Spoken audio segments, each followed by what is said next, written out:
Hello, mate. This is Smiffy from Washington, D.C. Just waiting to get a pot of heart-piping minority for my aunties. Cheers. Take care.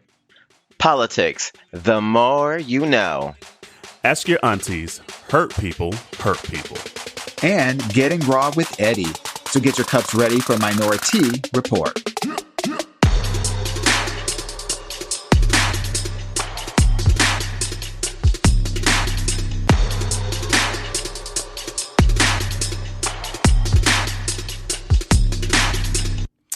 Hey, ladies. Hey, aunties. How y'all doing? Hey, girls. It's my last week of Singleton.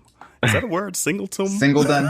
Singleton? I'm making it up. Singleton. I gets married next week, y'all. Yes. Well, I guess when this episode comes out, it'll be the end of this week. True. Mm-hmm. Yeah. True. Yes. Are y'all gonna jump a broom? You know, it's so funny. There's certain things I'm finding out throughout this whole process that is very culturally different, surprisingly. Mm-hmm. A lot of the weddings he went to growing up and just throughout life were very like Greek Orthodox. Mm-hmm. And so they're long weddings, and they don't do a lot of the jumping the brooms and sand unity and unity candles and this and that. So a lot of things I was bringing up, he's like, what's that? Like, who does that? I'm like, have you not been to like any other wedding? So no, we're not jumping the broom. We're not jumping the broom. And then today, I think we even ex-nayed doing this sand unity thing because like The mixing of the two kept different forgetting colors. that we got to carry all the stuff to PV. Yeah. So we're like, okay, that's glass. Okay, that might break and this and that. So we're like, we'll probably just ex-nay that and figure something else out here last minute. But the big thing in my mind, I'm like, what underwear do I wear? Wait, for the wedding? Is that weird? Look, she For the acting wedding. like she still got her virginity or something. Like, I get to give it away now. My Not flower even that, belongs like, it's to just him. gonna No, it's just more that I'm a sweater. So I'm like, oh God. And then you don't want to have like underwear lines and everything in your suit. So I was like, okay, I probably won't do a boxer brief. But then I was like, okay, do I do a brief? Like literally, it's been the Dawon, hardest are you decision of my buying life. this? Dawon, are you buying any of this? Because I No, ain't. honey. Look, she's Ask Corey. Corey's been laughing saying at on me. Facebook, it's 90 degrees again. It's 90 degrees. She knows Girl, how it's to. been She so already hot. know how to have some underwear on, doing some hot weather already. Look, she knows she bought them pants 2 sizes too small. She knows that everything is going to be popping no matter what kind of underwear she Ow. has. Right. Go ahead and just put that jock strap on, bitch. Let them let them kids get that fresh beads. Can't wear the jock strap. You get that butt crack sweat. You know what? Look, it I'm all just saying. depends. It all depends on what color your pants are. Because if They're they navy. dark, you can get away with a lot. Yeah, But that if- is true, but they're a navy-ish. So literally, it's been like I was like, God, because haven't you seen like those businessmen, like usually like a straight man that will have like a suit on, and you see that underwear line from the boxer brief on all of this stuff? I think that looks so horrible. Girl, So you I'm better like, better buy a tub of talcum powder and ship that shit down there. So it's waiting for you, and then you pour all of that into the tub, the hot tub, without any water in it, and you just jump in. There we go. So yeah, that's the biggest thing right now. She Literally, gonna be I've been talking baking about it all day cookies today. at her wedding. Seriously, I know that's right. Got baby powder everywhere. Everywhere, girl.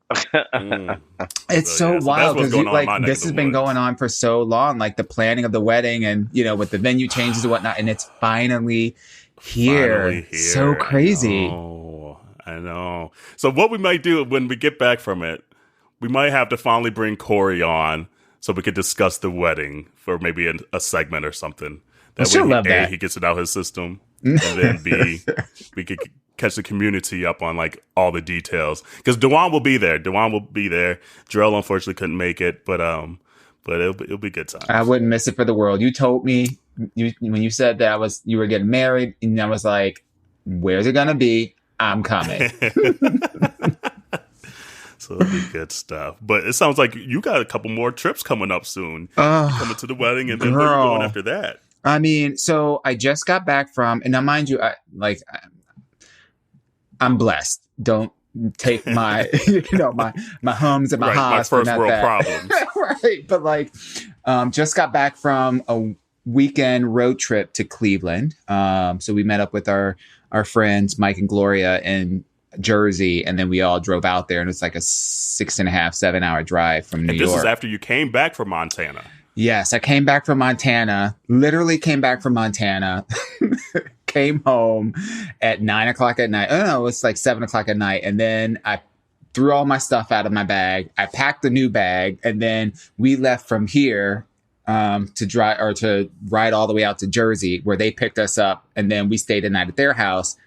And then, so that was Thursday night. Friday morning, we get up super early and we drive over to Cleveland. And we had a blast. It was so much fun. We went to the Rock and Roll Hall of Fame. We went to the Cleveland Art Museum. We went to the. Have you guys ever seen that Christmas movie called A Christmas Story?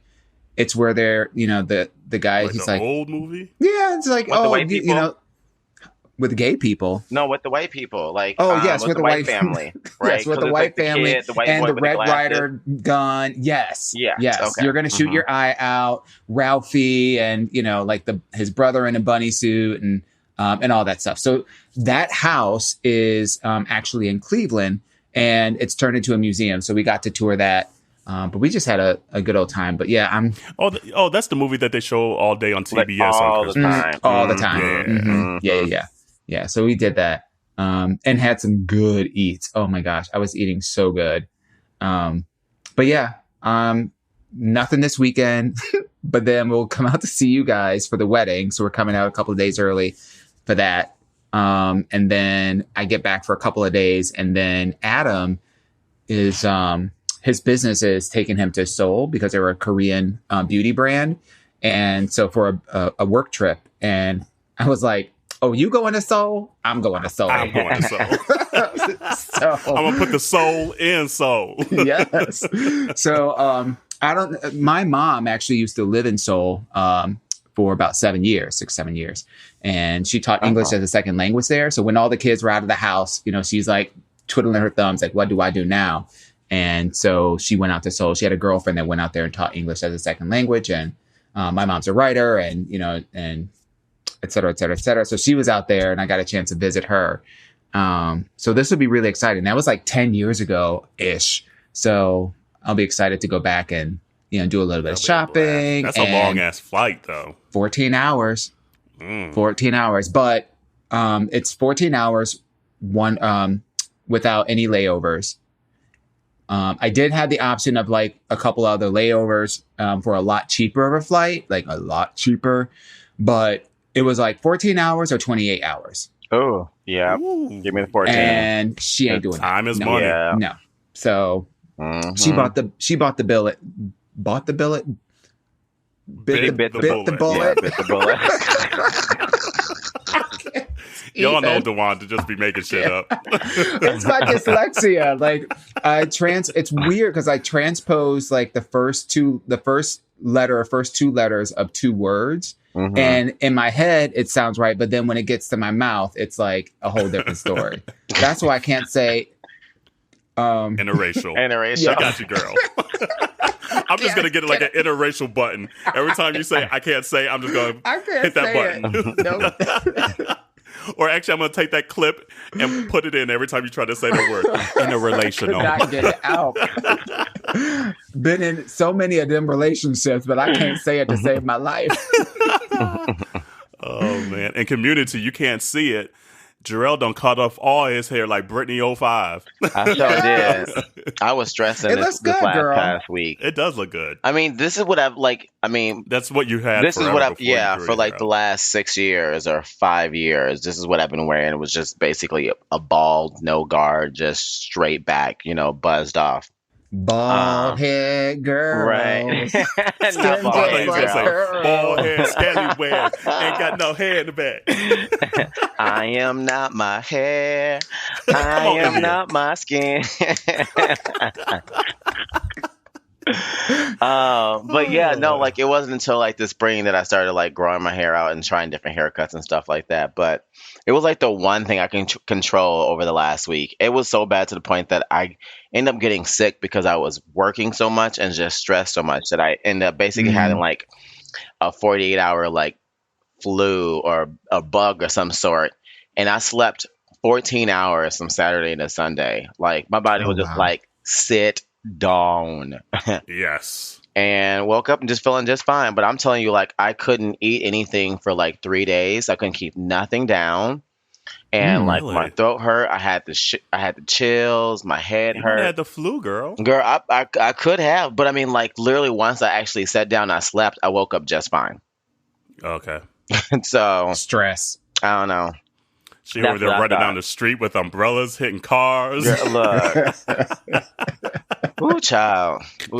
But yeah, so, you know, she cut it off. Man. Also, she didn't want to pay that $30 just because I had my hair was so low that I wasn't like, it wasn't long enough to pay $30 just to have them do what I could do on my own. So I was like, you know, I'm just going to shave it off even and then just give them something to work with in another 2 weeks. So I hear you on that. Yeah. I know my barber went up in the last 3 months, went up from $30, then it went up to $35, and now he's at $40. And I'm like, what in the world are you doing? So I'm like, every 2 weeks, it might be every 3. And right now it's like it's been like a month right now. But I didn't want to do it before the wedding and then get it again, you know, so I'm getting it done right before we leave for the wedding. So. Yeah, I don't mind paying the $30. I just don't like when there's not enough hair on my head for him to cut for $30. You know, then I'm just ugh. I was like, now I'm just giving you money away. But I'm not gonna lie though, like literally after a week, I'm like, I need my hair back to it. Like, so I've literally started planning where I think I'm gonna start getting my hair cut like every Friday. Cause like, yeah, she needs to stay crisp. Like I know. I'm ready. I'm just gonna put my money aside and just because there's nothing like walking out the barbershop with that crispy. Man, like, and just knowing that you just look good. Right. And I just love it. And like for $30, like, I mean, he does my whole head. I get my beard lining, like all of it done. And that includes the tip too. Like, yeah. So I get the hookup. I was like, yes, sure. Why not? Here you go. Although I think I might have to quit him though. Why? We can say that for another episode. I don't know. Oh? I don't know. He said something that was just like kind of sexist. Like sometimes he'll talk to me and he'll be talking about like women, and I'll be like, dude, I was like, dude, again, this is barbershop talk, you know. So part of me is like, you know, this is the culture of the barbershop, so I don't want to say anything, but at the same time, I'm like, we need to change the culture. Yeah, we need to change the culture. Exactly. You know, is this like? Are you talking about like toxic masculinity stuff, like really objectifying like women? Not and objectifying, blah, blah, blah, but just more so, be like, you know, he'd be like, bitches don't be listening these days, you know, stuff like, and I'm be like, but you don't, your shit ain't together, you know, like, I'm like, how you talking about what she ain't doing, but I mean, you still ain't got your shit together, you know, like, I don't know, but he's also older though too, so like it's also like that old school mentality too that he has in him that's just like, I don't got time to be old school Eddie you know, Murphy. like I like not even just that, like older than that, you know. I'm just like I don't got time to beat no dead horse, you know. Like, you know, there are certain people where you can have a conversation and you're like, okay, I might be able to open this person's mind to the possibility of something more because they're that type of person. But then, you know, there's those people who are just stuck in their ways, and it doesn't matter what you say, they just still gonna believe exactly what they want and say exactly what they want to, and don't give a fuck about anybody's feelings. You're right. And then plus you got the razor to your head, so you're like... Exactly, so don't fuck up my head, because I ain't trying to look. Not today. Let's save that conversation for after the lineup. After he go like this with the, what is it, the cape? With the cape. Yep. Once you get that, then you can say what you need to say. When you take out that little mini broom and starts brushing the hairs off, loose hairs off your shoulders. Get that little rubbing alcohol. Then I will say something. That's when you say, this relationship is over. Right. Right. But Man, I know that's right. But thank you. Before we get too far, we always do this. Thank you, Smiffy. Yes, Smiffy. I think that's where you live, DC. Yes. Somewhere. DC. I ain't messing Thank with you for you that did. opening. But yes, I like With the little it. English accent. Yes, with the accent. Some I think it's minority. English. With my aunties. But yeah, no, Smiffy, I met him at Sidetrack during market days. I had the little minority Was it shirt before on you and had to was pee in handing the out bush? pins. It wasn't a bush. That was Landon throwing up in a bush. No, didn't you? I was didn't you peeing in get a trash kicked out? can. Oh, was it a there trash goes that can? bus. I thought it There was a goes tree that that you were bus. about to pee into, but it was a trash can. Okay, It was a trash it was can. a trash can. I'm more classier than a bush. Oh man, but yeah, met him at Sidetrack that day, and I was like, "Hey, take a listen." And he's been following us and commenting and everything like that. So we appreciate you taking the time to do the opening. So Yes, ma'am. oh man, and another reminder to community: tomorrow, October 8th. I think it's tomorrow, October 8th, whenever that is the big Supreme Court. I don't even know what to call it. Ruling, I guess. Yeah. For the LGBTQ community, just a bunch of cases that they almost roll into One down big to one. 2 or 3, Mhm. and they're huge for our community. So please be aware of that. And I think again they're about discrimination in the work in the work environment, so they can basically, if they rule against it, then employers will have the ability to basically discriminate against you for being LGBTQIA plus. Like Yeah. So it's going to be interesting the ruling that comes out of that, because also on the 10th is the next LGBTQ forum with Yeah. Democratic candidates. So whatever comes out of it is going to probably be a huge talking piece for that day. So just make sure you're paying attention to these, because there's a lot of things and a lot of rulings coming up that are going to affect our community one way or the other, positively or negatively. We talked about like the forums in our last couple of episodes, and I was just curious, like, what are some of the things that you guys would like to see talked about in this next forum? Like, what are the burning topics or the questions that you would like to be asked for the candidates? Because I feel like how many more times?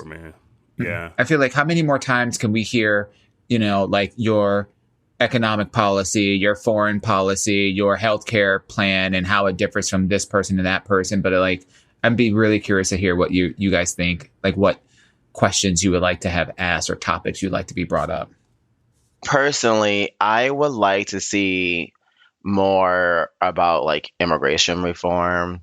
I don't think there's been a lot of talk about like how bad the situation is currently, but I still haven't. And Elizabeth Warren is one of those people talk about we need to do this, we need to do this, but I need to hear actual plans rolled out. I'm so tired of so many of the Democratic, candidates talking about what we need to do, but there's not a lot of people with actual plans. Like Bernie have a couple of plans here and there. Biden has a couple plans here and there, but not one candidate as a whole has a plan on all of the topics. They're kind of hopscotch. They either have a plan about these 5, but then they have nothing for these 5 or 7, 8, 9, 10 over here on the other side. Mm-hmm. And I'm just ready to see, like, I want the business plan. Give me I want to run down on what the hell your 4 years in office going to look like. Like, that's what I want to know. Give me a taste of what it's going to look like. Don't give me like a sense of hypotheticals necessarily, in the sense of like, I will do this. I want year 1 goals, year 2 goals, year 3 goals, year 4 goals. I want an actual laid out plan as far as what is your top priority, how soon you're going to roll that out, what's number 2, how soon you rolling that out, what's number 3, how soon you rolling out, and exactly how you're rolling out all those. At this point, I'm so torn because there's a lot of holes. There's like, I like a little bit of this person because of this policy. I like a little bit of this because of this person because of this policy. I like this person because of this policy. But it's like, damn, if we have all these great policy, where is this one person that's bringing all these fucking ideas together and being like, let's do them all? Mm-hmm. Exactly. That's what I always think every time there's like a huge political season. I'm like, okay, there's a lot of great ideas out there. Yeah. Why don't we just try them all? Like, who's Madam Notes for the United States? You know? Right. You know, like, for real. I don't know. That's kind of where I'm at. That's where I'm at. And also, to be honest, I'm at this point where I feel like the forums have just been too much already in these last 3 months. I feel like there's just been so much talk of the Democratic Party in these last 3 months where I'm just like, bitch, give me 3. I'm done. Give me my top 3. Call it good. Right. And call it good. And then let's get to voting and let's get to getting Trump the fuck up out of here. Facts. Granted, there is the whole impeachment inquiry going on right now. That it's heating up every day too. Like more shit's coming out. Look, every day it really is. But here's the thing: I'm not getting my hopes up. Look, I'm like Keenan. I'm like Keenan on SNL. He's like, "Ain't shit gonna happen." It ain't gonna happen. Yeah. Ain't gonna happen. Oh man. Yeah. No, for real. For me, the big thing right now, I would say, is the trans community. Like, I mean, we just saw another one being killed, especially trans. POC culture. Yeah, what was the lady's name? Alicia Stanley. Alicia Stanley. So that's either in some places are saying 19th, others are saying 20th, but it's regardless 20 too many, 19 too many. It's too many people dying. Like we saw last week, a person being dragged by a truck by I think it was like an ex boyfriend of another trans gender person. So clearly, no one is stopping this. So what are we going to do to help that community? What laws can we put in place to hold these people accountable for these hate crimes? So that's huge on my heart right now. Immigration is huge on my heart because I agree with Jerrell. No one's really come up with a plan, and clearly what's out there now is not working. And our country is built out of immigration. So like, why all of a sudden are we like sitting here thinking this is crazy? No. We're losing our minds on this. So yes, there needs to be protocols and ways for people to get citizenship easier and things like that. But what they have out there right now is not working. So that's a huge one.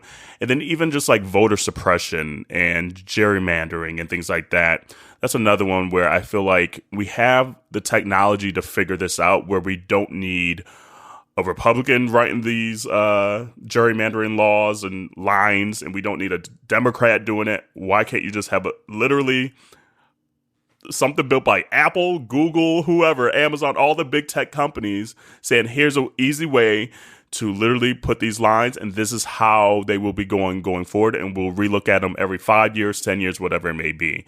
Yes, I know people could hack systems. I get that, but what we're doing now is clearly not working, and it's just suppressing especially poor communities and communities of color.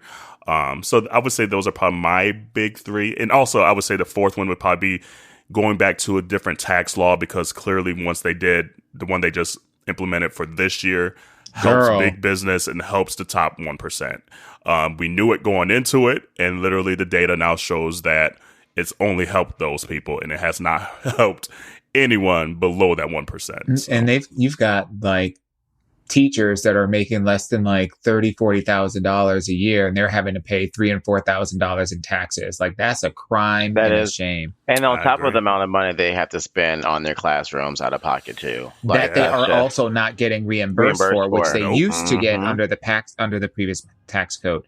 Yeah, I agree. I feel like in addition to like all the like national topics that they talk about every single time, like, you know, immigration and things like that, I would love for us to like just have an open and honest dialogue around things like mental health and and putting programs in place that that not only help reduce the stigma. I know that there's a lot of celebrities that are using their platforms to remove the stigma around mental health, and, you know, helping people to feel a lot more comfortable with saying that, hey, yeah, I have some mental health issues that I'm working through.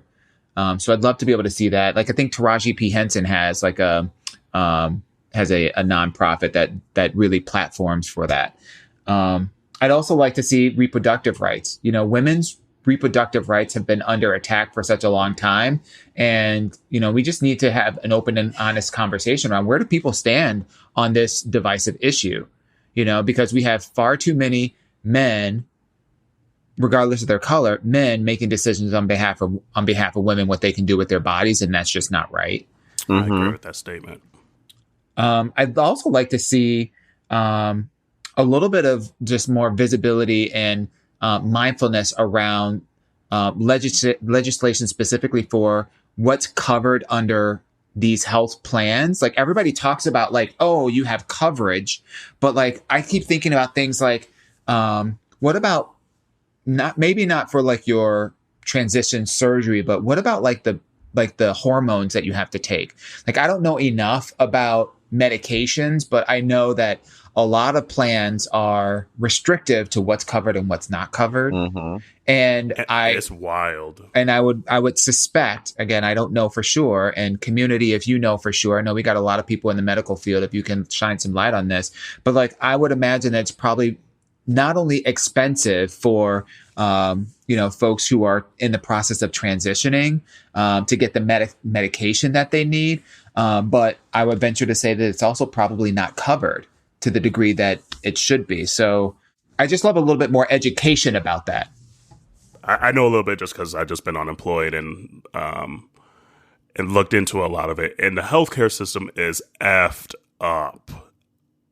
So pretty much you have what they call Obamacare, the ACA, where actually a lot of it does have to be covered now, which is a great thing about that plan. It's expensive in a lot of places, but if you have pre-existing conditions, if you're trying to get your hormones and things like that, that's what's really good about Obamacare when it passed. Yeah. Because before it passed, you could be subjected to people saying, or companies saying, oh, nope, we don't want to cover that, and we don't have to, and there's nothing you could do about it. And then, so now, but obviously you got to get these plans during a certain time of the year. And it's coming up here, November 15th, if I'm not mistaken. And I would have to or November 1st to December 15th, if I'm not mistaken. But then you also have something that is kind of newer that came after Trump came into plan. And in theory, it's actually a decent thing. But once you look into it, it's horrible. And so they have these things called short-term insurance plans. And before the ACA passed, it was only shortened to like less than a year. Now Trump extended where you could get these plans for 36 months, which, okay, sounds good. Awesome. However, they don't have to cover you for shit, and they don't have to abide by the same rules that the ACA has now. And so looking into these, literally, they're just catastrophic insurance plans. So it won't cover you going to the doctor. Whoops, as I hit the mic, it won't cover you going to the doctor. It won't cover pre-existing conditions. It won't cover a lot of prescriptions. A lot of it's just not covered. What does it cover? I know, exactly. If you have to go to, like, say, the emergency room or something like that, it does help in those cases. It's still a high deductible, but at least you have something to cover you. But like day in, day out coverage is the antithesis of what like healthcare coverage is supposed to be, because if anything, you want your preventative medicine and preventative activities to be covered so that you avoid having the high costs associated with having to go to the emergency room for some kind of emergency procedure. And it does beat the alternative that if you don't have that short-term coverage, it's going to be more, yes, than if you have the short-term coverage, but it's crazy. And so it's so interesting listening to a lot of conversations where people say, oh, people want their health insurance. People are not, like, I am not attached to the insurance that I had before. It was great insurance from my previous employer. I'm more attached to like the doctors that I was able to go to and things like that. But I wasn't attached to my insurance plan. No. If we were able to have insurance covered by the government, like some kind of Medicaid for all, that literally takes the hassle of researching this like short-term insurance and trying to find funds to get on ACA during that time period out of a lot of people's hands. Like, and it's only taken for me being unemployed to have to research this stuff now to figure out what the hell am I going to do. And I did have the opportunity to either like stay on like Cobra and things like that, like to stay on the plan that I did have for my previous employer. But even that is expensive per month. You're paying like $400 or $500 a month just to stay on this stuff. And so the options out there are so far few in between. And if something did happen to you, you're out of money nonetheless, out of all the options that we have out there. So the whole healthcare system is so crazy, and it's literally taken for me to be unemployed this year to really learn how crazy and ridiculous it is. And people are like, oh hell, Trump with this giving us options with short-term insurance. But those people have not even looked into what this short-term insurance is and how confusing it is and how much it just still does not cover for you. So that's what bothers me right now with a lot of these conversations, because I'm like, you guys don't know what you're talking about because you haven't had to be in that position. And that's the thing why, like, a lot of these forums or these debates have been a little lackluster for me, because you're basically only getting headlines of like, oh, we're going to have, Medicare for all, but then it kicks in at this point.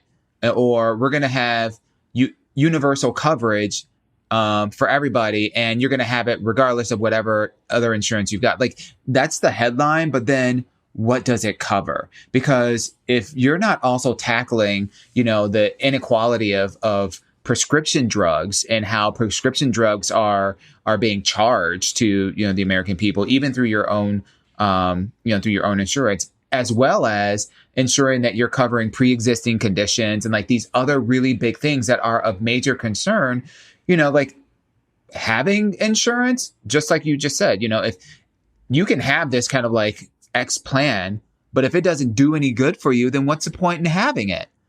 And I feel like that's the conversation that's missing. Exactly. It's like you're in a catch-22. Like you're damned if you do and damned if you don't right now, how the healthcare system is. So it's just like, yes, the ACA actually did quite a lot to push it forward, but it is still expensive in places. And that's what you kind of see in the headlines. People are like, oh, I can't afford it.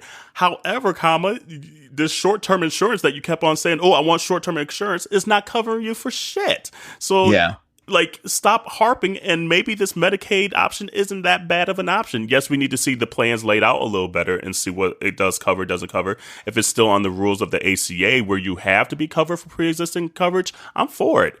But if it goes back to maybe previous pre-Obamacare ACA, there's still going to be some issues because the insurance companies and the doctors and everything, the healthcare system just has so much power over everything right now. And just with lobbying and things like that it's going to be an uphill battle trying to get this for all, because there's profits. Whenever there's dollars like this, people aren't going to want their pocketbooks to hurt, especially the upper CEOs of a lot of these companies. So yeah, I don't want to say I'm like an expert on this at all, but just this year has allowed me, and I've had to look into this way more than I wanted to because of my situation of being unemployed during this time frame. So this upcoming forum that's happening on, what is it, the 11th? The 10th. The 10th. October 10th. October 10th, yeah. This is the one where, this is the second of the two, and this is also where Andrew Yang and Bernie Sanders won't be Bernie there. Sanders will not be there. He was. Bernie was going to come. He changed it a few days ago, like maybe 2 days ago, but then obviously during the news today, Bernie just had a heart attack or something with his heart where he just had to get 2 stents put in his heart. So he's canceled everything on his campaign trail ongoing for now. So we're thinking of you, Bernie, because that sucks to have that much stress on your heart that you're having heart issues. But yeah, it was announced a few days ago that Bernie actually now accepted to was previously going to accept coming to this second forum, but now obviously his health concerns it's taking him out over, which isn't good for him. So, I mean, honestly, because there were so many arguments about him already being too old and the job being too stressful that he wouldn't be able to make it through term. And then to have this happen while he's campaigning is like, girl, if the stress of campaigning is putting this much stress on you, just imagine how the White House. And I love the before and afters of when people enter the White House and how they look when they leave the White House. Well, at least he already looked mad old. He already got that head of white hair. Look, I remember when back in, was it 2015, right? 2016, when they were doing the election campaign and stuff like that, where they were saying the before and afters, it was Bernie Sanders and then it was Tales from the Crypt as the after. Don't do Bernie that way. I do feel like this could be a little bit of a blessing in disguise. Like if, this health scare, is out there, it could take him out of the running, which a byproduct of that means that we won't run into the same situation we had with the last election, with this kind of like bifurcation of the Democratic Party, with people withdrawing their support or not lending their support and their voices and their vote to the Democratic nominee, if he's taken out for health reasons. Mm-hmm. I don't wish. I wish him to be. Yeah. I wish him to be happy and healthy and for a speedy recovery. But as I think the challenge that a lot of people are having, and I think you talked about this last time, Jerrell, is that with all of the candidates, the 11 that are really viable, right? Mm-hmm. It's really hard for people to make a choice as to like which one they would want to vote for and to get the Democratic nominee. Now, granted, everybody's been united, at least in conversations I've been having, that no matter who gets the nomination, they're going after that. They're going to support that person. But I don't know.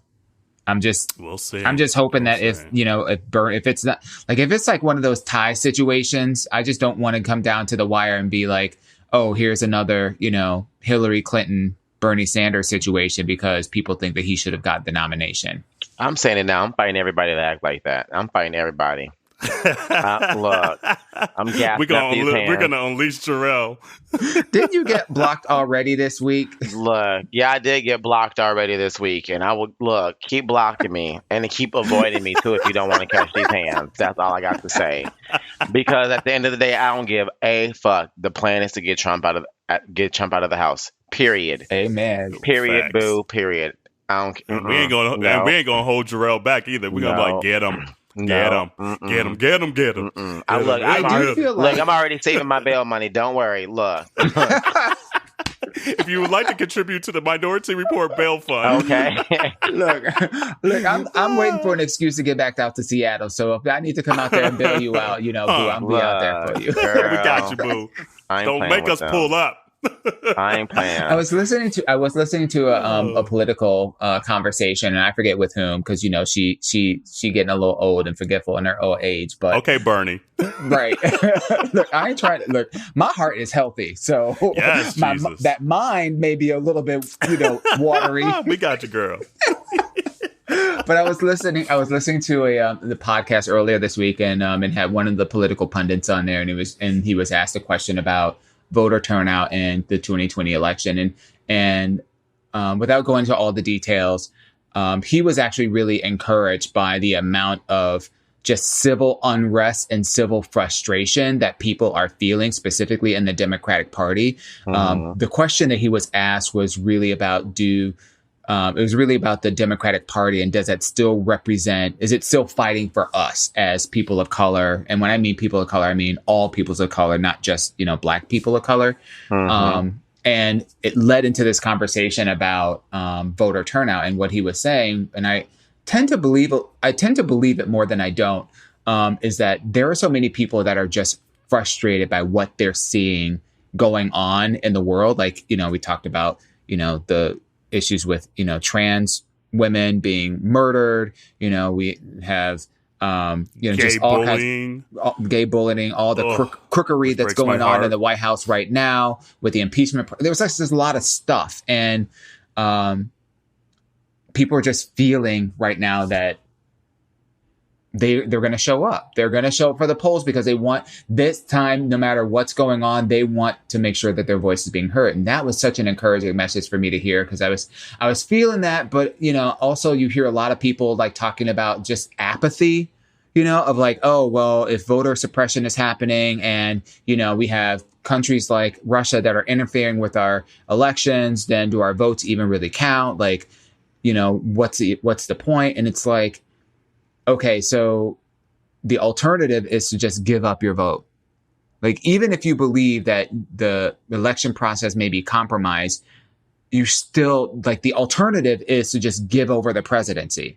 So I would rather, even at the risk of my vote being lost or stolen or whatever, I would still rather exercise my vote, so I know that I did everything I could to contribute to getting the person that I want in the office there.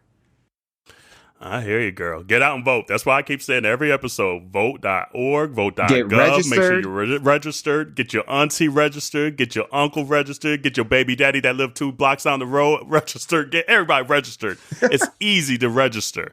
And to double check that you register because it's an important political year, clearly. And just one quick PSA, I would encourage everyone out there that has a vehicle to contact like your local church, your local YMCAs, your local schools to find out if they need assistance transporting people from their community to the voting place. Because a lot of times you have people that don't have transportation or ways to get there and they just need a ride. And so if you've done your civic duty and you're like, how else can I help? Contact, your local agencies and organizations to find out if they're coordinating a caravan to get people to and from the voting location, because that especially is almost in as like important. more rural areas. Because I know down here in Georgia, they're starting to close a lot of polling places that are in the poor communities, which makes it even harder for those that are suppressed to get out there and express their vote. So, yeah, I think that's a brilliant idea to double check and make sure that folks have the ability to get out there. So, and then another thing we've been meaning to have on an episode for the last few weeks and be getting a role and things like that is Happy National Hispanic Heritage Month. It's from September 15th to October 15th. So we're at the end of the month, but we just definitely wanted to make sure that folks knew it was Hispanic Heritage Month and that we see you guys that, once again, it's not just Black culture on this show. It's all POC. We got you, boo. So if there's some community members out there that like just have certain things that they know or topics that they want to share, hit us up and let us know. We'll share it and talk about it on the show, either in like an Ask Your Auntie segment or whatever segment. But just things that we don't know. This is what we want you guys' voice to be heard as well and educate us on things that we might not be up on as well. Yeah, I love that you said that because I got a note from Hector, our friend Hector. Hey, Hector. Hey, boo. And, like we just had our first ever crossover episode with Michael Munoz from the In Your Mouth podcast, which was just... In Your Mouth. Yes. It was just a fantastic experience. He's just such a bubbly personality and just a real down-to-earth person. Hector had reached out to me separately and he was just like, hey, I just wanted to say thank you for having, a person of Latin descent as a guest on your show, because oftentimes when I hear POC or I hear the point of view that you guys share, it's mostly coming from a Black point of view, obviously because we're Black. But that's the predominant perspective. And it was great having just that extra flavor. And, I shared with him, I was like, this was one, it was just a great opportunity. It was kismet in terms of how it came about for us to have this collaboration. But, we strive to be a very inclusive podcast to represent a lot of different perspectives, not just the person of color, because we recognize that we have a lot of allies that are out there that are not part of the community, whether it's, sexual orientation, identity, or race or religious beliefs or political affiliations. We try to be as open and inclusive possible. But I just wanted to share that. Men too. People, like keyword is try.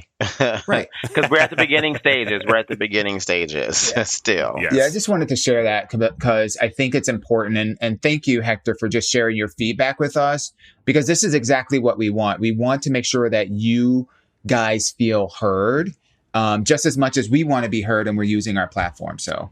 Mm-hmm. And so I think it's that time of the episode. You guys know what it is. It's what? It's Ask Your Aunties.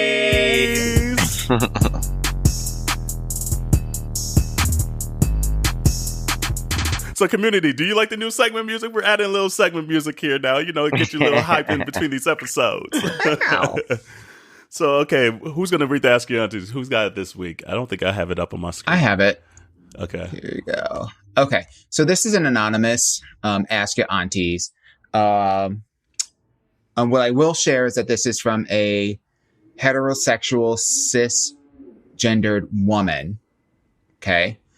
Just for context. So it says, my boyfriend and I had a rocky start to our relationship. Admittedly, I broke his trust early in and we worked through it. I love him to death and he's forgiven me. But sometimes when we argue about the smallest things, it feels like it's not so small. And sometimes he's thrown our past up in my face. I want to believe that we are past it, but when he does that, it makes me think that we're back at square one. I really love him, and I know that he loves me. Can we get past this? And if so, how? Ooh, see, last week we told you we were about to get into some of these heavier topics. Here we go. I think yes, absolutely. If I've learned anything in being in like serious relationships, especially like the one that clearly I'm getting married and things like that, communication is so key. And still that person has clearly not gotten over the hurt of it.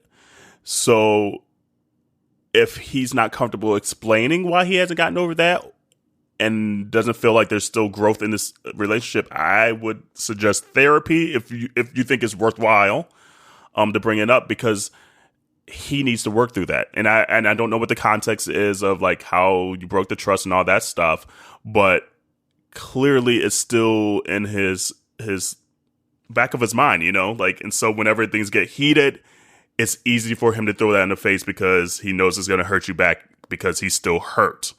So that communication, and maybe it's just easy for you to just start and be like, hey, I know I hurt your trust in the past and we thought we got through it, but clearly you keep bringing it up.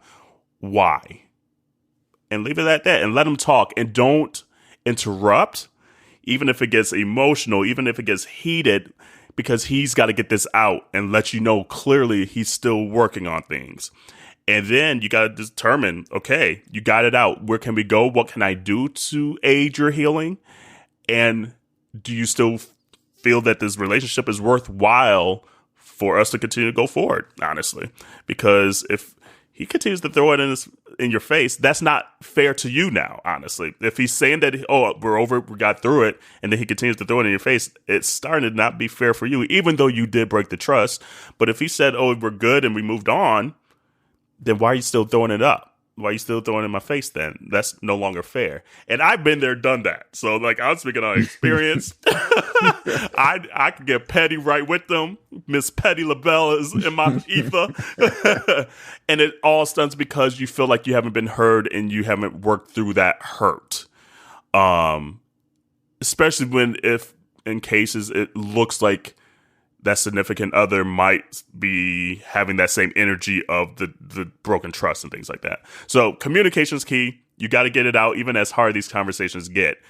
And trust me, like, it's hard for me a lot of times. A lot of times I just try to let things roll off my shoulders.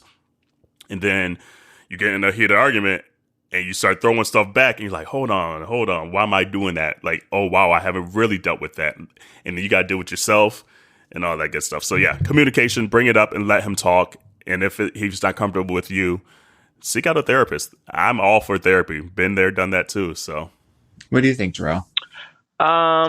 So I've been on both ends. I've been one who has been cheated on. And I've also been one in a relationship where I have also cheated. In both situations, there was the will, or at least the drive to want forgiveness and want to be a better person. So we were able to at least kind of get past it. But for the one that was always the one that was hurt, it's always harder. And when you hurt someone, unfortunately, you don't get to put a time limit on how quickly they heal. That's just one thing you don't have really much of a say-so over. The only thing that you can really have a say-so on is the work that you're doing and what the work speaks towards your character. But at the flip side, though, work goes on both sides when something like this happens. You can't be the only one doing the work, because you can ask for forgiveness, but it's up to the other person to give the forgiveness. And if they're not in the place to give the forgiveness, then there's nothing in the world that you can do. And that's up to the person. So I honestly think you like Kerel said, you have to have a conversation and give them, that person, the chance to talk about it. And you might have to ask that person, is this something that you can get over? And sometimes people don't like asking themselves the hard questions because the alternative is scary. Because the alternative is leaving someone that you love and becoming single again and everything, and then going through all of the stuff. So sometimes people just say, okay, I'm going to forgive, but don't necessarily do the work to forgive, you know? And it's not okay to be reminded of something that you've done in the past, especially when you've done everything in your power to prove that's not who you are. You know, I say it's one thing if it's something that you've done once, but it's another thing if it's something you continually do to that same person. Yeah. That's just who you habitual. are. It's not a mistake. It's not an accident. That's just who you are. You know, that's what makes you a cheater. But if you cheated, that doesn't necessarily make you a cheater. That, to me, that's someone who's made a bad decision. And if you're correct in that decision, then I'm not calling you a cheater. I'm calling you a person who the devil got the best of them, you know, and you're doing the work to get better at it. So, seek counseling, seek someone in the middle to kind of help facilitate it, and let that person speak, and just make sure that person understands the definition of forgiveness, and make sure they know they have to do the work. Yeah. I think so I agree with both of you guys. Some very mature advice that you're giving out there. 8 feeling. I'm at 8. It's like talking to a Yanla. Like you don't have to do the work. We're gonna have to use our words, and you know, like true, though. I'm right there with you. I totally agree with you guys. I think the thing that really struck me about what she was asking, or the thing that really hit me, was the fact that he throws it up in her face. To me, that is, it's vindictive. Yes, it's and weaponizing. It's spiteful and it's hurtful. And, you know, to say that something, you know, you had this conversation and you kind of like, you know, said, okay, well, the past is the past and we're just going to move forward for this. But then if you're getting into an argument about something that's completely not related, and then the place that you go back to is that, I can understand it from an emotional perspective because, you know, obviously people who are hurt want to hurt others. But then you also have to take personal accountability, because if you say that we're going to move past it, but you are purposefully not moving past it because you're bringing it back up, that's problematic. And I'm not going to say that that's cause for, you know, the relationship to be over. Only the two of you can make the decision as to whether or not it's a relationship you want to be in. But I do think that people need to take accountability for what they say. Just Absolutely. like people need to take accountability for what they do. So in whatever way that you broke trust, whether it's physically, sexually, emotionally, whatever, trust can also be broken by the misuse of words and language. And when we use our words to dig at the soul of the other person because we're hurt, that is the same kind of breaking up trust. It has the same kind of impact. And so I take issue with somebody who defaults to, oh, I'm going to use the thing that you did to hurt me because I'm feeling whatever I'm feeling in this conversation, and I'm not willing or mature enough or even see that I'm feeling this way. So the only thing I know how to do to make you feel as bad as I'm feeling right now is to make you feel worse than I'm feeling. Is to make you feel worse. And that's destructive behavior. It's not maturity. There's no emotional maturity in that. Yeah, and like, why not be better? Why not be better? Why not be better than the other person that fucked up? I will be the first one to say that I go to that place. Like, I mean, we're humans, you know, we're all on different paths of like growth and maturity and all of that stuff. So, you know, I think you boys have both said it, you know, that we've done that kind of thing. I think we've, to the degree that we can, have learned, we have skills and tools in our tool belt that allow us to be a little bit more reflective and thoughtful, but that doesn't mean that we're perfect. And I don't want to give the impression especially that, when you're in the moment too, because right now we're cool, calm, and collected. When you're going through the moment, all this Iyanla stuff go out the window. Well, you know, and that's one thing I'm grateful that my mom taught me at the end of the day is like, words are powerful. Like, you can't take back what you say. Like, as soon as you say that hurtful stuff, you can't be like, oh, I'm sorry, I didn't mean to say that. No, too late. You already said it, and it was the honest It's already truth. out there. It's already out there, and the damage is already done. There's no undo with all the hurtful stuff that you say. I don't know if this is a like generational thing or a racial thing, but there are people that are out there, and y'all know who y'all are, that are really comfortable with saying slick shit, not thinking about the impact of your words. Yeah. Like, I've never been in a relationship where I ever felt the need to like really go after my partner, like call them all kinds of names and you know, like dress them up and down, you know, like with all kinds of like just really foul cursing. Like I've dropped my fair share of F-bombs and, you know, like whatever, and raised my voice and got whatever. I've gotten angry, and I guess maybe it's because of like just my own upbringing, but like, I've learned at a very early age how hurtful words can be. Yeah. And I've made a conscious decision as part of my coming out process not to be that hurtful with somebody that I'm in a relationship with or people that I care about. Now, if I don't care about you, all bets are off. Watch out now. All bets are off. All bets are off. See, like, I never understood that either. Like, especially if you say you love someone, then why would you want to hurt that human being, especially with words? Like, words, like you said, you can't take that back. Like, so I've never understood that. I didn't see it growing up. Like, so it's just like, if you say you love me out this side of the neck, but then on this other side of the neck, you're just going to be popping off and fuck you and motherfucker, this and that, and saying all kinds of names. You feel really comfortable dressing somebody down like that. It's just like, no, that's cute. Problematic. That's not it. And once again, it just shows your emotional maturity is not up to par, and you need to work on that. And if you refuse to work on that, you can't be in a relationship with nobody. You need to work on that. That's crazy. And that's just it. Some people don't know that that's something they need to work on. To some people think that's just that it's Say just that natural. Again. It's just natural Say and that natural. again. And I was like, no. And they think that's love, and that's the way that they show their love. Yeah. Like that is toxic. And a lot of people, and toxic. that's what I've learned over the years of like being able to like make sure that like, okay, I'm not perfect and I have not peaked. The ceiling will continue to grow. So when someone is saying, hey, you're doing something that's hurtful, to at least pause, take a second and listen to what they're saying before completely disregarding and be like, nope, that's on you. You know?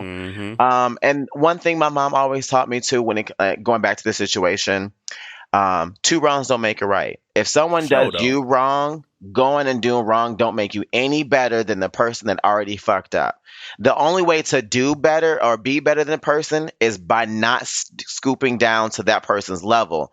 And it's to continue to be better than what the person who messed up had already done. So, and it's not rubbing it in their face. And it's very hard because everyone wants to get even. Everyone wants to get even because you don't want to you don't want to be made a fool. You know, like no one wants to be taken advantage of, you know, like someone does something dirty to you, like, man, like I ain't no little bitch. I ain't gonna sit there and take this like no little punk or something, you know? So it's very natural to kind of want to get revenge, but that's where maturity comes in and being wise and understanding that, guess what? There's more power in being better than the other person by not doing what they did. I actually live in that. And that's kind of selfish. I feel kind of bad saying that because I'm like, well, guess what? I'm better than you because I didn't do that, huh? And there's also power in knowing. There's power in also being vulnerable. Is saying that you are hurt. Yeah. And that's what a lot of people can't fess up to. So that's why they stoop down. That's why they do the verbal jabs, because they're not vulnerable. It's easier to get angry than it is to express your hurt and your pain. Wow, I am hurt at what you said or what you did or whatever. And you can't emotionally express that. And that's what is like the hard thing. Like, especially when you're in love, because you never want to be taken advantage of your vulnerability. Right. But to that point that you're making, though, like, make sure you have a reason to feel the reason that you're feeling. Don't be out there being like, oh, I didn't like that you did this. And it actually it's on you. Like, if a person legit fucks up, then yes, absolutely express your feelings. But also be willing to take a beat and be like, okay, did I do something to bring this on too? You know, like, not saying to take blame for someone else's actions, but also just your own accountability. You know, like a lot of people don't take the time to think about the hand that they play in certain situations. It That's doesn't true, too. excuse someone else's actions, okay? But everything plays a role in the situation. Everyone plays a role. And so it's very important that we remember the role that we play in all the situations too that led to that. Yeah, communication. Mm-hmm.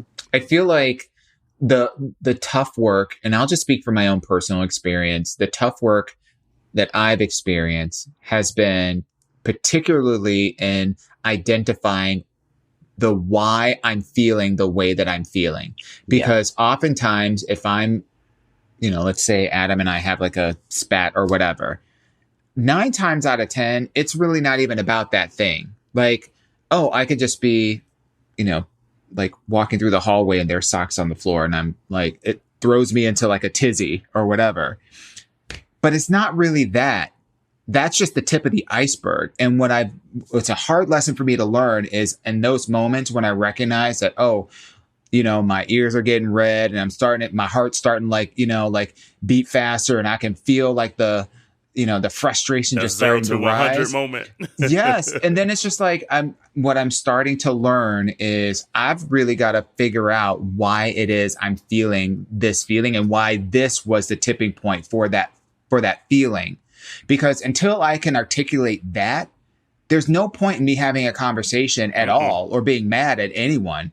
And quite frankly, the only person I should be mad at is myself because I've allowed this, whatever it is, to go on to the point without me even addressing it. See, at and least it's you not his understand fault. that. Bravo, girl. A lot of people don't understand that. A lot of people understand I that agree. because a lot of people do not understand because that's the accountability in the situation because you realize, okay, I'm not able to process it.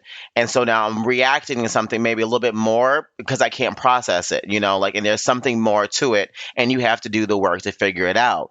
Some people don't understand that, and they're so quick to give into that emotion of being upset that they just want to blame and they just want to blame the other person instead of taking a beat and being like, what is it that I need to do in this situation that doesn't make it escalate to that level, you know? And I've had to learn that those type of people exist because I'm the exact opposite. Like I am the exact opposite, you know? So dating someone now who is like similar to you, Dawon, like I'm very black and white. Like I didn't do anything. I didn't hurt you. So why are you upset? You know what I'm saying? Like there aren't, I kid you not, there is not a little thing that Fiznik does around here around the house that could ever trigger me. Now whatever triggered me would be maybe his actions or the way he talks to me. Cause to me, that's very black and white, you know, but other than that, there's not like a little thing that bothers me. Like never. I just don't. Cause I'm really like, don't care.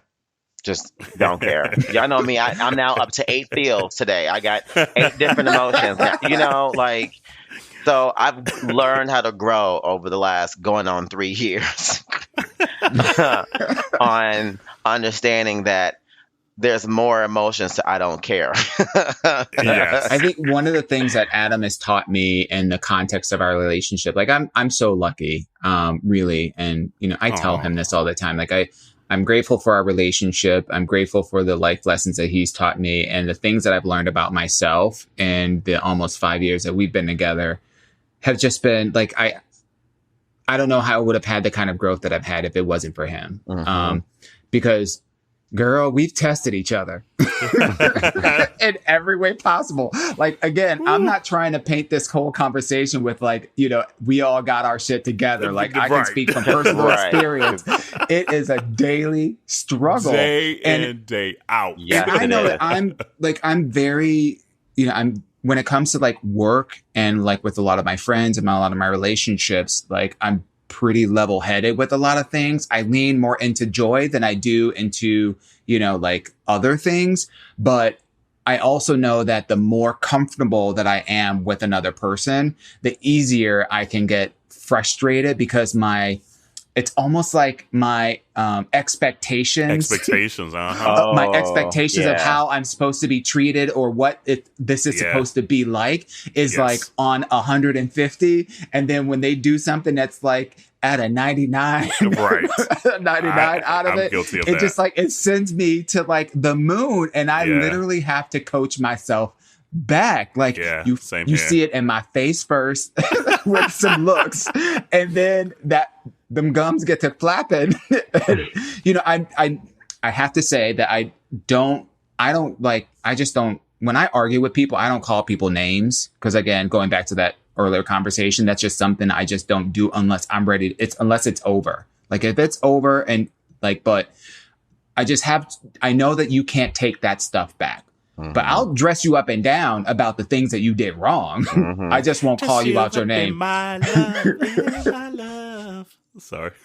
Yeah, no. No, I agree with that statement. Like in a weird way, that's the fun of being in a relationship, is that growth that you do see, and that growth day in, day out. It's hard. Don't get me wrong. I'm gonna say that part ain't fun.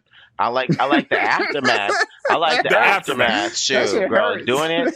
Look, some days you look at that door and you be like, Right. I always used to say, man, I'm just going to become a monk in the hills, a monk in the mountains. Just leave me alone. I'm going to get me in an RV and just go west. Bozeman is pretty. Look, Bozeman, Montana is pretty nice. Right. Okay. But then you think about all the good things. Exactly. But like you think on the good times, but then also you're able to look in the past and be like, I have grown, because in past situations I would have reacted like XYZ. So that's like going back to the Ask Your Auntie's question. I hope you're able to look at the growth that you guys have overcome, and hopefully bring that up in your communication and be like, hey, you know what? We were here and now we're here. But clearly there's still some hurt if he's still throwing it back, if it's regularly like that. So I would say communication, therapy, if you have to. But ultimately, we got to get to the root and foundation of why he still hurts. Yeah. And it could be even bigger than what you even know. It's probably bigger than even you. It could be something that he saw growing up in his own family and stuff like that. So, So bring communication. And honestly, that's a very, like, I don't want to give the impression that this is an easy conversation for you to have, because it's really hard. You're going to have to think about, you're really going to have to think about how you approach this conversation, you know, with your partner, because they might not get it, and they may perceive, you know, the conversation, even if your intentions are positive, to get, you know, on common ground, to get some resolution, and to, you know, make sure that you have a meeting of the minds, they may perceive this as an attack on them, and that may cause them to react. And so, yes, absolutely. You know, some people do that. And this is not like, we're kind of like the generation of lost communication skills, to have these kinds of, to be able to articulate with other people in a way that communicates your intent.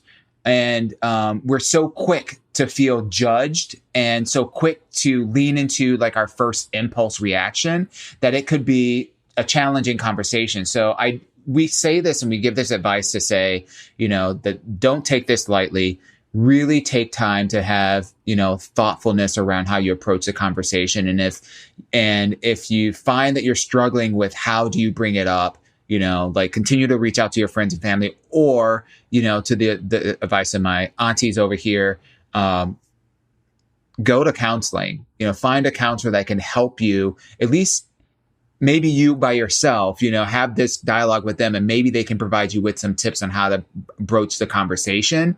And if need be, then maybe invite your partner in to a mutual setting where you guys can have them mediate the conversation in a way that might be productive, more productive than if you guys were left to your own devices. I'll say one last thing. Let us know how it goes too. Yeah, I'll say one last thing before we wrap up here, and that's, if you're doing the work, remember the blame isn't all on you. Even though you may be the one who messed up, it takes two to fix the relationship. There has to be forgiveness, and there has to be work done to deserve the forgiveness. It goes both ways. So don't let, and this goes for everyone in the community, if you mess up, you are entitled to redeem yourself. You know, Now, whether or not the person forgives you, that is on them. Okay.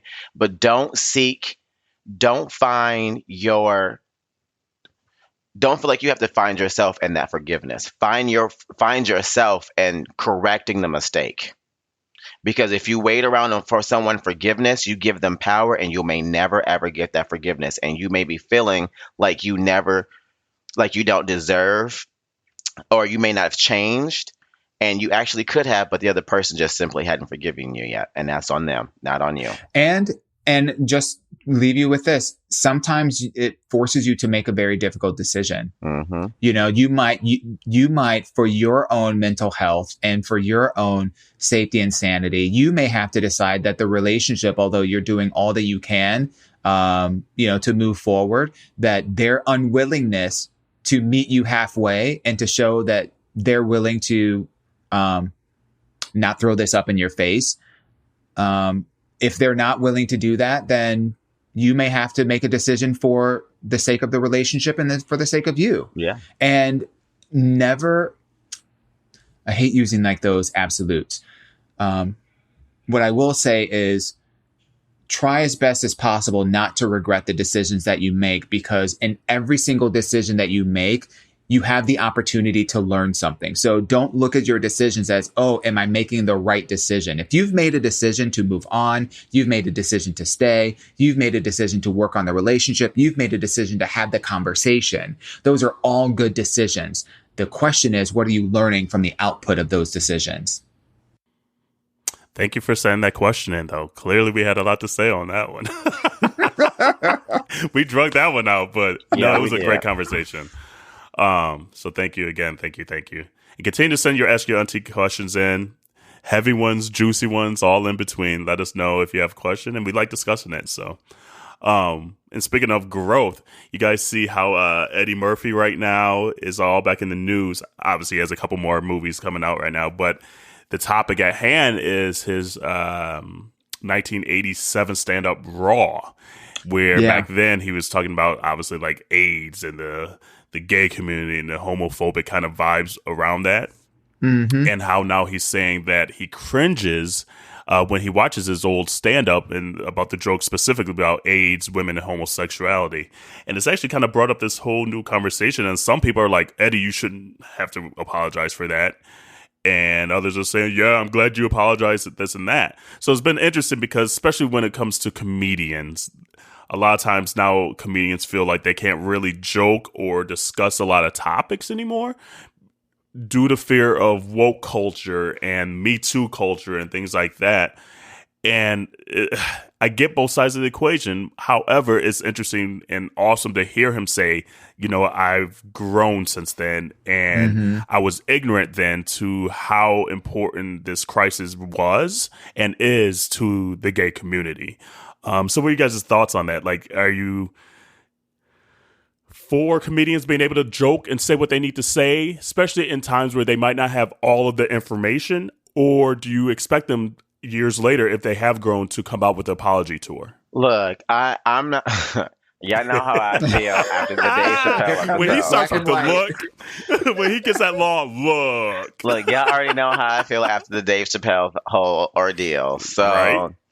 I think it is great that he understands his ignorance to his jokes and that he was using his ignorance as a way to make a buck in a career. Because if you know that it's offensive and you choose to be offensive, like, you have to have accountability on your own actions. Like, if you know it upsets people and you still choose to do it or say it, like, that's on you. It's not on the people who are feeling hurt by it.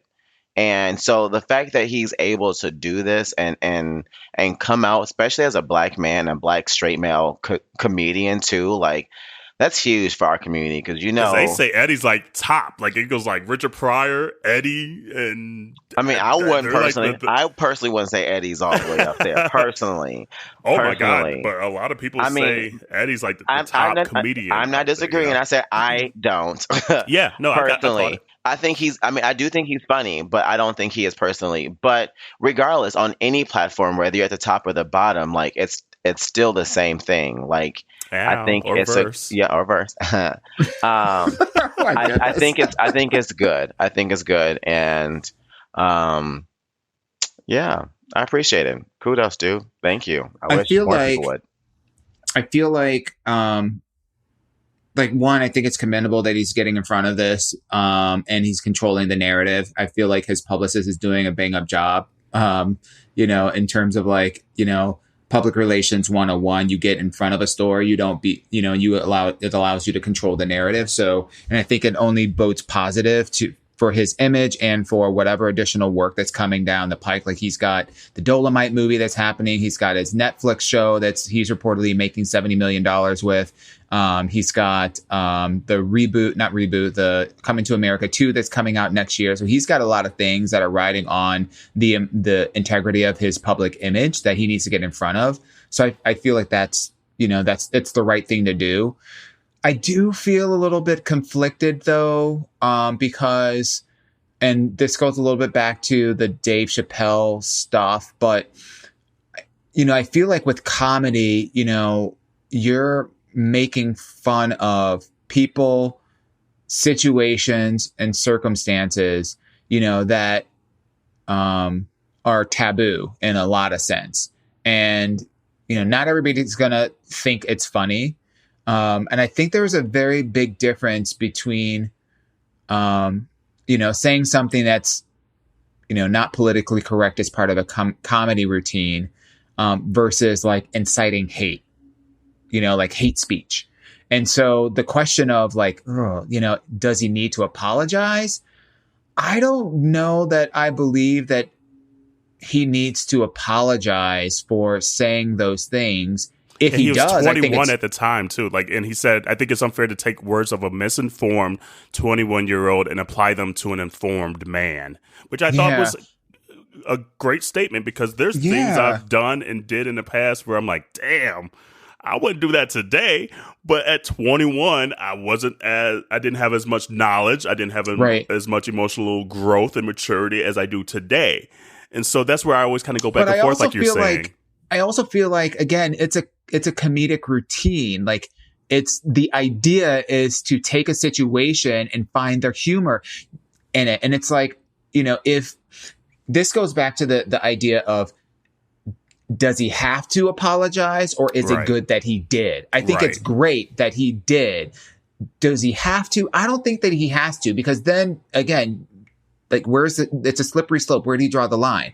Just now that he needs to come out with a statement for any fat jokes that he told, so that people who felt body shamed and are dealing with issues of, of obesity and whatnot, that you have to apologize for that.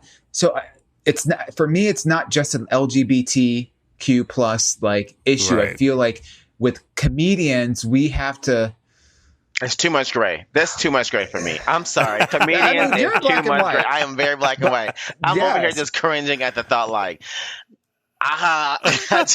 can't.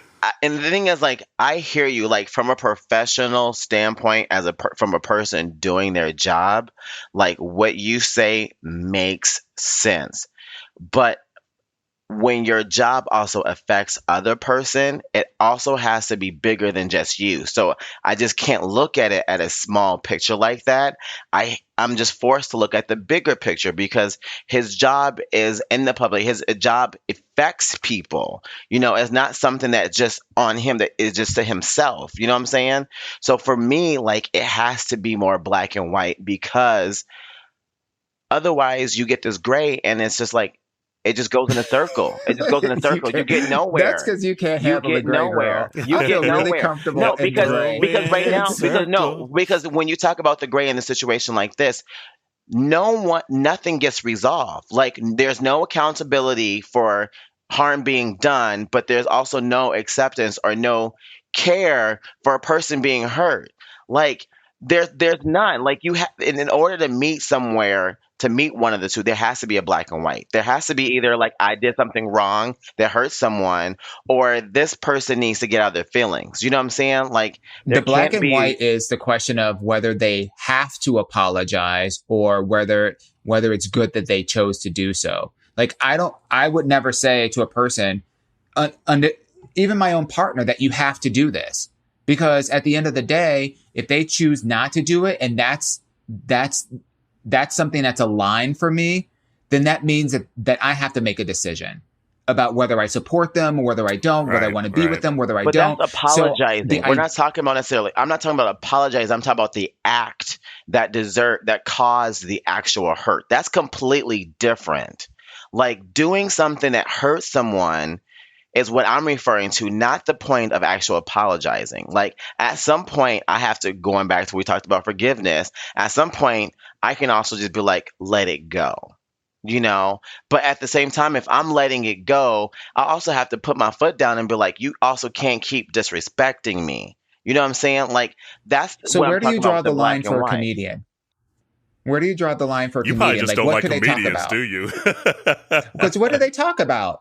Like comedians make jokes. They make fun of people and situations. They make fun of those. That's their job. I'm gonna keep it 100 with y'all. I don't care for any type of really dry humor. I prefer to someone do something stupid than to say something stupid. Does that make sense? Because so you kind of like the Three Stooges kind of humor more than than someone cracking a joke at someone else's expense. Because again, I see the whole picture. I see the beginning and the end, and I flip-flop it, and I think about being in the other person's shoes. It's very easy to laugh at the person that's doing the damage, but you always have to put yourself in the shoes of the person that's the victim, not the victim, but the person that's being hurt. You know what I'm saying? Like you have damn, where the fuck did this empathy come from? I hate y'all bitches. I don't know where, Jerrell is getting all kinds of feels. For real, because as these words, as I'm thinking about the words coming out of my mouth, I'm like, how the fuck did I get here? But it's true. Did you get here? For some reason, I now think about the person that the damage is being done to, and I can't not, in good conscience, say that I care about that person and let the other person that done the damage be okay with it.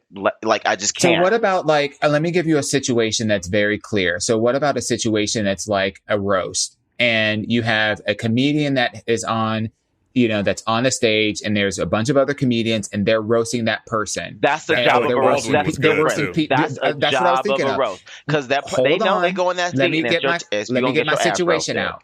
So the situation is, you can have somebody who's talking about somebody on that stage, like Caitlyn Jenner, and making jokes about Caitlyn Jenner specifically. And you can have some random ass person in Buckwheat, Illinois, who's watching that, who's watching it, and they get offended. That's about something that I'm just putting it out there. Yes. Because at the end of the day, it's a comedian making a joke. No. It's a comedian making a joke, and somebody's getting offended. But a roast and a comedy stand-up are not the same thing. A roast, when you go to a roast, everyone knows, you go in the hot seat to get your ass hung the fuck up. That's what the part of a roast. Is it comedy? Okay, hold on. But comedy stand-ups are different because you talk about a blanket of people. Like when you talk about fags at a comedy stand-up, they're talking about a blanket of people. When you talk about a gay person at a roast, you're talking about that gay person particularly that you are roasting. You're not talking about the whole gay community. So there are two. A lot of times things. They do. There are two different things. A lot of times they do. I was just giving you one scenario. Right, but when you are blanketing people, whether it's a roast or a comedy, that's not cool. Point blank, period. But if you are roasting that in particular person on their merits and their character and who they are and what they've done, can't nobody be at fault except for that person that's done those things. But what if you're doing a caricature of a person that is exemplifying you're doing a caricature of a person that is exemplifying a stereotype that is of that population? Because in fact, that's what Eddie Murphy was doing in Raw. He was impersonating a gay man, talking in a certain kind of voice, walking in a certain kind of way, with his little shirt like that and everything. Giving I remember an affectation. He wasn't talking about an entire community, but he was using the stereotypes. And he said, looking back on it, okay, I was acting out of a place of ignorance. But at the end of the day, he wasn't grossly generalizing. This is what all gay people do. This is what all gay people sound like. This is what. Again, it's different if you are personifying someone because again, you are a character. But when you are when you are attacking a group of people, that's a completely different thing. Like, so maybe we throw it out to the community. It's one thing. I mean, that's like saying, like, what if a white person act black? Like, are we just gonna be like, oh, it's okay for them to do it because they're acting black? But then we also know that there's some undertone racism to it.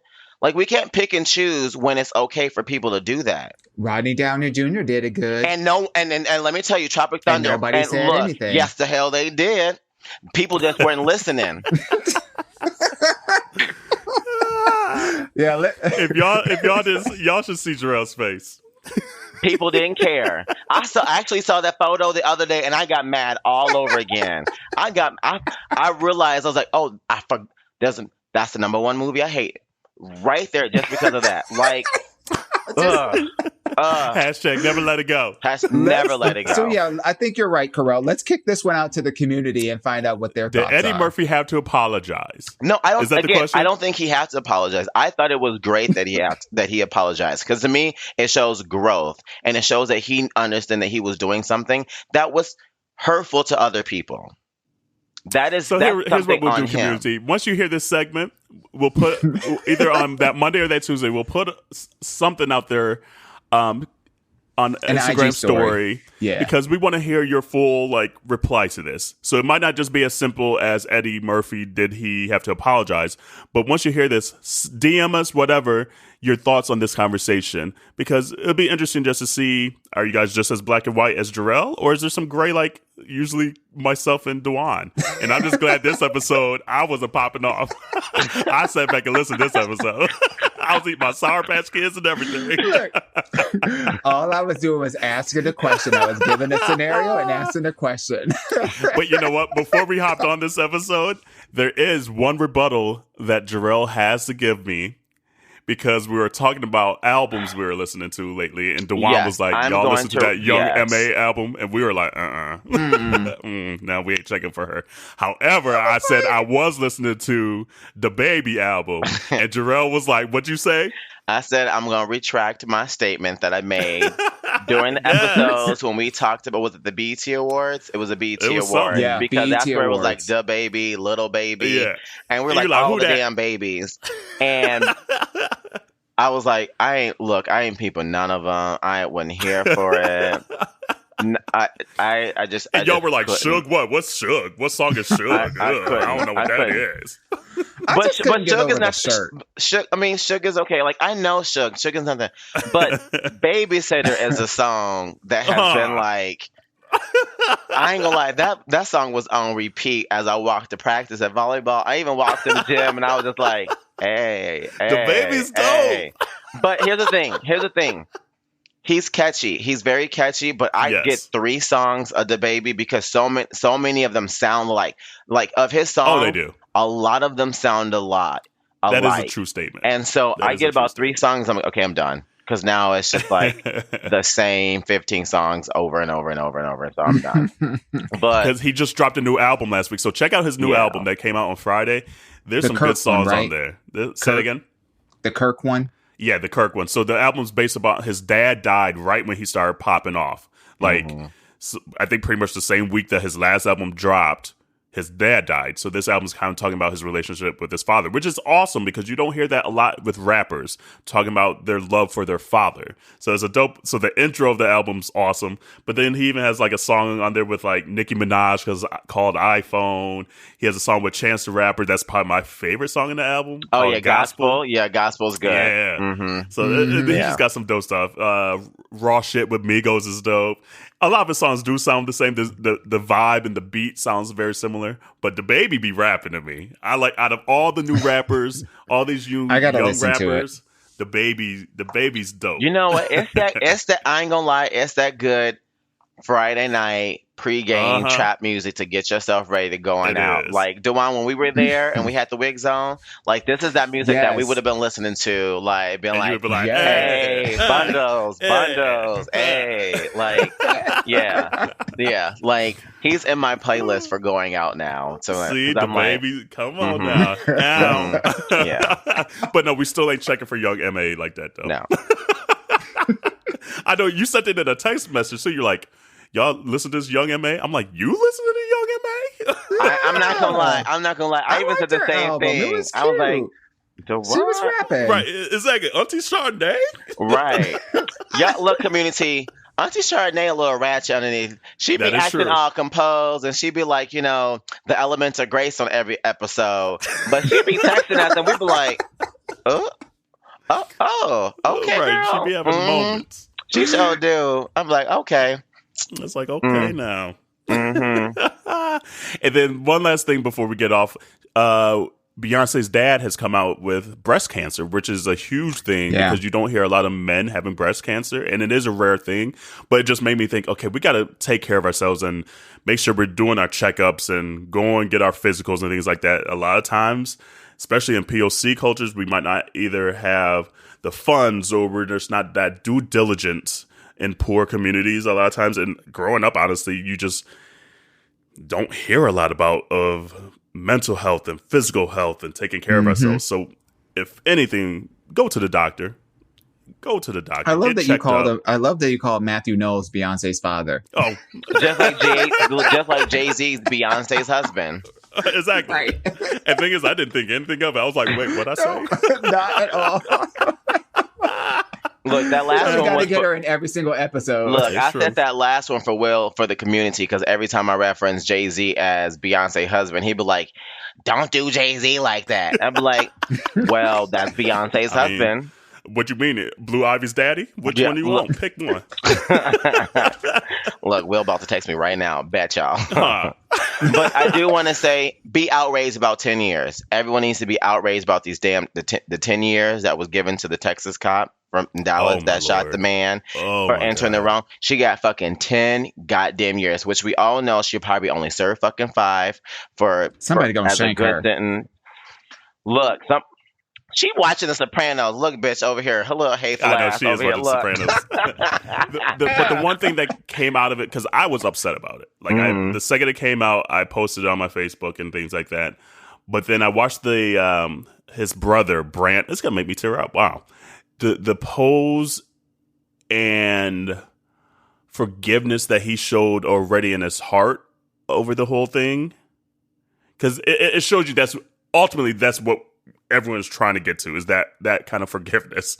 And it's not easy. I'd be livid. Like, if someone killed my brother, I ain't about to hug nobody. Nope. But for him to say, I feel bad for you, can I give you a hug? Woo! That's power. That's powerful. Even ain't ready though for all that. I'm not there yet. I can be black and white about that. I'm not ready for that All I'm yet. saying, y'all better be mad. Don't forget nobody for me. Right, I'm not if there it's me, yet. I'm telling everyone that don't forgive nobody for me. Absolutely no. Nope. All my siblings, family, friends, don't. No. Oh, I'm Be not like, there bye, either. bitch. Bye, Becky with the good hair. I might be going to jail. Yeah. Look, that happened in my family. Right? But Fact. and I think literally that's the ultimate, what like the Bible teaches you. That's what Michelle Obama was saying. Like, when they go low, we go high. He showed that, especially in this case, because it's highly You visible. just put Michelle Obama on the same level as the Bible. You Well, realize no, you just no, did that. she's lower. I'm about to put her higher. It was than very that. close, girl. It was very It was close. really I was close. watching She was your like, hands. the Bible, I was Michelle watching your Obama. hands. Community. Real quick. You didn't see And the then hands, Beyonce. community, But, but them hands were really close. But my point is, like, that's what the Bible's teaching you. Like, literally, Right. that's the Bible's teaching. Like forgiveness.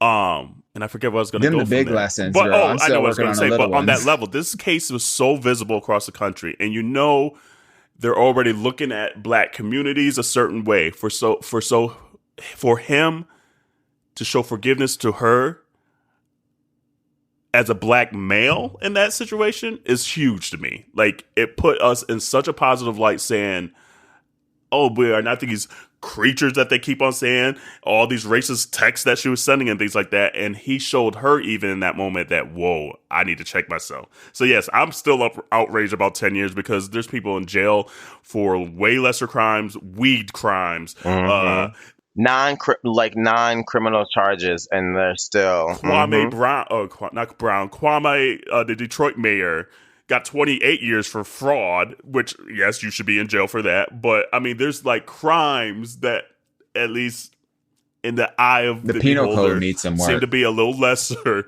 than murdering someone.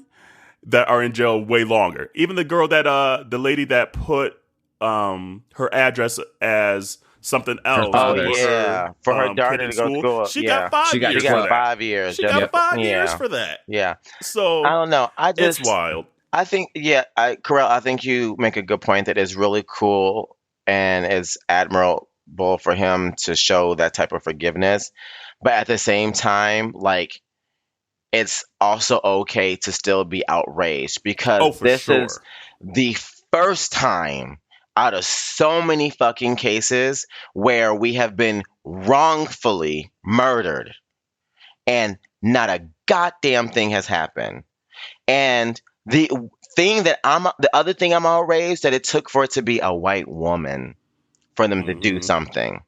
It's like they had to use a white woman as the example, but all these other white men have done this shit. You're right. Nothing. Not a goddamn thing. So I'm mad on two things. Like I'm mad at the sentencing, but I'm also mad at the person that they happen to use as the example for giving black folks what they want. And then even then we're gonna half-ass spoon feed them what they fucking want.